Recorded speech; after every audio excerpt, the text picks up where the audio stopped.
Hello, and welcome back to Curlington Stories. If you're new here, welcome to you too.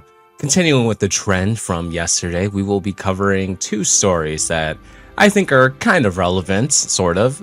There's similar things across both of them. Have you ever had to deal with financial struggles? Probably, most people have. And if you have, then that means these stories are for you, because that's precisely what we are going to be targeting. Though, in one of these scenarios, one individual is making plenty of money, but his partner, not so much. For some reason, they think it's appropriate to want their partner who's making a fraction as much money as them to foot the bill 50-50 for all of their utilities and rent and everything. Seems a bit ridiculous, doesn't it? Well, that's because it probably is. But what we'll be starting with involves something that many of you might have experienced firsthand, where you have a coworker and you find out that this brand new coworker is being paid more money than you to do the same job. Now, you're not supposed to talk about your salary at the workplace, and it's because of reasons like this. It's so that people don't know that they are being cheated out of money that should rightfully be theirs. People who have been working at companies for a long time often get paid less than new employees in some of these situations because, they have to raise their entry price to make sure that new employees will take positions, whereas they could pay you pennies and you've been getting paid pennies forever. So you're just kind of used to it. That's the kind of the scenario we have here. And the person who has been wronged here has decided to be very petty about it, and we'll see what you guys think about their decision. Let's get into it. Am I the asshole refusing to train my replacement after I gave notice when I found out they're paying her more than me? I, 32F, have been working as a senior graphic designer at a mid-sized marketing firm for 5 years. I'm good at my job. I've brought in major clients, won awards for our campaigns, the whole thing. I've asked for raises twice in the past 3 years, and both times was told budget constraints. We got 2 to 3% cost of living increases. 2 weeks ago, I accepted a position at another company for significantly more money. I gave my standard 2 weeks notice, and my boss seemed fine with it, said he understood. Yesterday, my boss introduced me to my replacement, Jessica. He pulled me aside and asked me to spend my remaining time training her and getting her up to speed on all my projects and clients. Sure, whatever, that's normal. Here's the problem. Jessica and I grabbed coffee to chat about the role, and she mentioned how excited she was about the salary. Then she told me the actual number. She's making $15K more than what I was making. I bet that number just shocked you, like suddenly seeing that vegan teacher's face, because boy, did it shock me. I was expecting maybe a couple thousand tops, but 15K is absurd. Anyway, for the same position, with less experience than me, she has 2 years in the field. I have 8. I went back to my boss and asked him point blank if this was true. He got uncomfortable and said, well, the market has changed, and we had to offer competitive rates to attract talent. I said, so you had budget for a competitive salary, just not to keep me. He didn't really have an answer. What a piece of shit. I told him I'd finish out my 2 weeks and wrap up my own work, but I'm not training Jessica. That's not my responsibility, especially now that I know they valued a new hire more than a loyal employee who's been here for 5 years. I feel like I'm justified. Why should I go above and beyond for a company that clearly didn't value me? You see, this is why I hate working for the man, The man don't care about you, right? They really don't. You are a number to them. You are a paycheck to them. That's really it. You're there to make them money and nothing more, nothing less. And it's sad. There are exceptions. I'm sure there's some bosses who treat their employees well and make sure they're paid what they should be paid. This is not that, clearly. They were denying her raises out of pure selfishness. No other reason. And it's pathetic. You should be paying people competitive wages always, because it's so much. First off, if you want to take it down the selfish route, right, the employer choosing to keep you over getting a new hire, you are much more cost effective. Someone who already has experience, who has been there for a long time, who is a reliable source, who has proven that it's so much more cost efficient to keep that employee than to bring on new ones. Which is a very obvious economics model, but they know that people often don't understand their own worth and their own value, and likely aren't to leave even if they aren't being paid a fair wage. Because unfortunately, there's some human psychology involved with, people just wanting to stay where they're comfortable, where they know where they are, sort of thing. And companies and people like this, they rely on that. They rely on that logic, thinking, well, they probably won't leave. And if they do end up leaving, well, that's unfortunate. I squeezed X amount of years out of them paying them dirt in comparison to what I should have been paying them. It's very slimy, it's very sleazy, and it's pathetic. Now, regarding this person's actual action here, whether or not she is an asshole, I will say no. I mean, it's a little petty, but you owe them nothing. Just how they've proven to you that apparently they owe you nothing. They can't even give you a raise. So why would you go above and beyond for them? It just doesn't make sense. You get what you put in, right? If they put in crap, they should get crap out. It's just not fair to you. And I feel like you'd really have to swallow your pride, your own dignity, your own humility, etc., to go forward with training this person, knowing that they're about to make $15,000 a year more than you. And it's not their fault, but it's not going to affect them in the long run. They're just going to have to dedicate resources from somebody above you or around you to train them for your position. And again, not your responsibility. It's not your job anymore. You're leaving. You do what your job entails. I'm glad this person found a higher paying job. Hopefully they're treated better and with more respect at the new place, because there are too many employers out there who just do not give you the time of day, do not give you what you are worth. And you need to remember that. Remember that no matter what place you've been at, no matter for how long, if you are being treated or paid unfairly there's always something better that you can find. And it's probably worth the effort to look and find that. Or, if you can work completely for yourself, that'd be awesome too. That's what I'm trying to accomplish.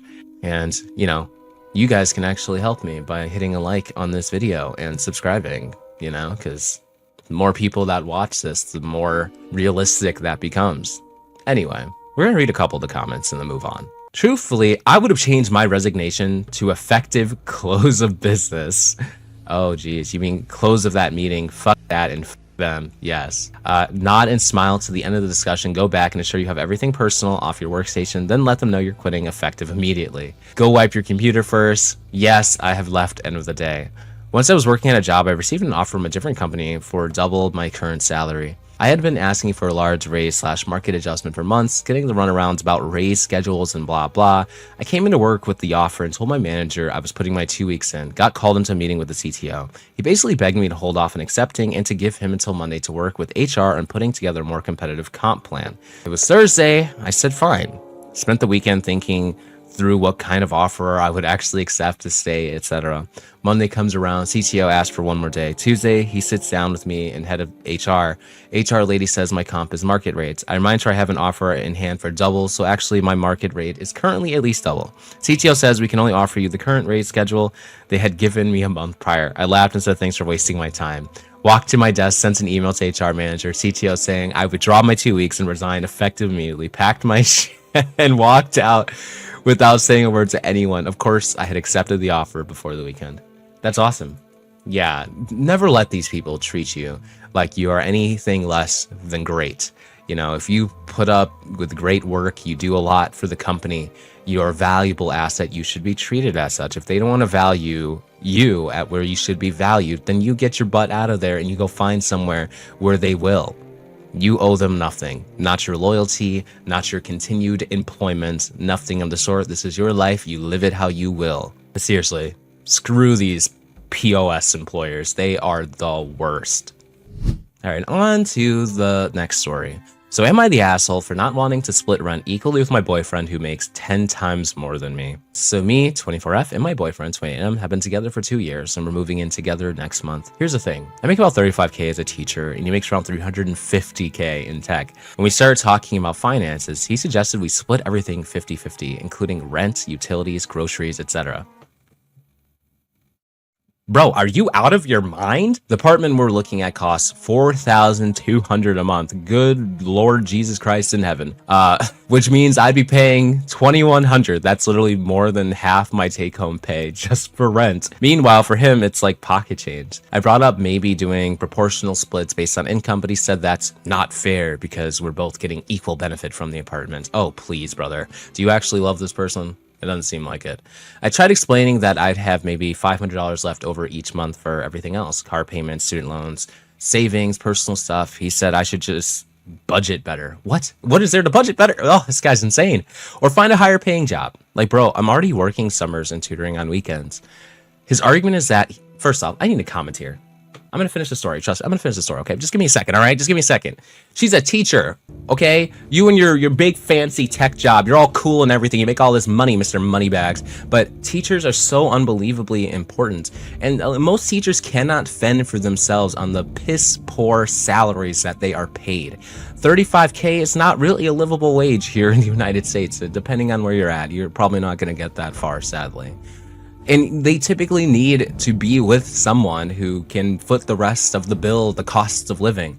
And clearly you were that person, but you're being a total dick about it. It's kind of crazy. Like, what is wrong with you, dog? Come on, man, do better. His argument is that he worked hard to get where he is and shouldn't have to subsidize my life choices. Apparently being a teacher is a life choice now. He also said if I can't afford to live the lifestyle he wants, then maybe we're not compatible. What a piece of shit. How did you even get with this guy? Where'd you find this loser? Like, pulled this asshole straight off of Wall Street. That one really stung. I'm starting to think this isn't really about money, but about him viewing us as equals in this relationship. We've been going in circles about this for weeks, and I'm honestly questioning if we should even move in together. Am I the asshole for wanting proportional rent splits, or should I just suck it up and find a way to make 50-50 work? Girl, get the fudge out of there and run. Run as fast as you can in whatever direction you want, as long as it's not the same direction he's in. Get out of there. That is my advice. This guy is a loony. He's an absolute Looney Tune. This doesn't even make sense. Like, this is unfathomable to me. She makes a tenth of what you make. Like, do you not even like her? Like, what is happening? Like, why are you with this woman? Like, you clearly don't even like her existence or something. You would want to take some of the burden off of her. Obviously teaching is like a passion for her, which, you know, if I was in that same situation, I would be so happy that this person wanted to be a teacher, because there's not that many people that do. And you have the means of being a teacher, because you making $350,000 a year can help support that person financially when being a teacher is such a financial struggle. But no, this person for some reason can't see it that way, and it is shocking. Absolutely shocking, perplexing, to say the least. Now, personally, if this was me, right, I wouldn't even want my significant other, my wife, to work in this scenario if she didn't want to either. My wife doesn't want to work, trust me. I'm trying to figure out how to make that happen where she doesn't have to work. This is part of the reason I do these YouTube videos and stuff, you know, trying to make enough money so maybe she doesn't have to work, but it's kind of hard getting there. So again, like I said, a like, a couple comments, maybe even sharing this video goes a really long way if you want to help me out. But anyway, I guess I just don't know what it's like to be a selfish asshole. I just don't know, apparently. I guess being a selfish asshole is just not in my coding, so I can't quite understand this person. But is she an asshole for not wanting to split 50-50? No, I don't think so. Not at all. It doesn't make sense. I, right now, make most of the money in my marriage, and so I usually fork up about 70% of like bills, utilities, groceries, that sort of stuff, about 70%, which makes sense because obviously I make more money. I mean, if you're in a relationship with someone and they actually matter to you and they're not just like numbers in front of you, then that seems like the natural thing to do. Maybe I'm wrong. Maybe I've completely lost the plot here, but perhaps you guys have something to add to this and make it all clear. So I'm curious, what do you guys have to say? Make sure you leave those comments below. I'm going to go ahead and take a look at a few of the comments and see what these people are saying. So the first comment I see is, leave him, he will get worse. That's kind of what I was thinking. This person agrees, it's not going to get any better. Ivory Fang responds with, yeah, for real. If he's like this now, it's only going to get worse. Money stuff just exposes who people really are. Seriously. It's a very good learning point, honestly, to pay attention to that. They respond, Radio Dex, this is not a partner. That may be a fair arrangement for a roommate, but if you want to build a life with someone, that is no way to start. This person says, this is definitely not the one, original poster. Couldn't agree more. And we'll take a last look at this. A proportional split should be a no-brainer for a couple with this level of wage discrepancy. Being a teacher is essential, undervalued labor, and a good partner would be proud of you. This is exactly what I was saying. Not tell you to give up a career you care about for more money. Sadly, you're probably not compatible because you're clearly a good human and he's a total ass. Yeah, I think those are basically my exact words, weren't they? Anyway, that's really all I have to say about this. I think in this type of scenario, I think it should always be that, you know, if you make more money, then you should take more of the responsibility if it is practicable. It's just the logical thing to do. I mean, why burden somebody so heavily? You're going to lower their quality of life, increase their stress, lower their happiness in their relationship, and it's just going to be a heavy burden on them for a long, long time. That's not good. I mean, that's the exact opposite of what you want for your partner, shouldn't it be? Why would you want your partner to be stressed about finances? If they're a teacher, they should be able to work their job as a teacher and never have to worry about money, finances, anything like that. That's what you should want to provide for them. But again, maybe that's just wishful thinking coming out of Curlington stories over here. But we'll see. Leave your comments and thoughts and opinions below. I'll see you guys next time. Take care.